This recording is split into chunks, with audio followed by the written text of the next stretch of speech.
Samantala, sa kabila naman ng tensyon, sa pagitan pa rin ng Pilipinas at Taiwan, hindi naman apektado ang pagninegosyo sa ating bansa.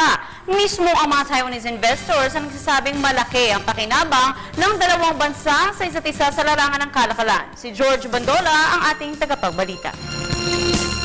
Hindi daw magpapapekto ang mga malalaking Taiwanese investors sa bansa sa tensyon sa pagitan ng dalawang bansa.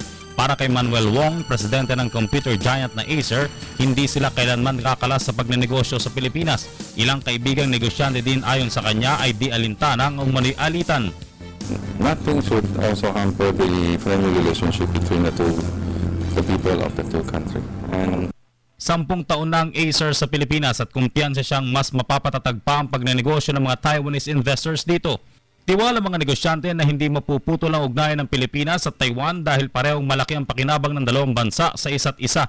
Pinasalamatan din ito ang Philippine government dahil sa patuloy na pagsisikap na maging mapayapa ang sitwasyon sa ng Taiwan.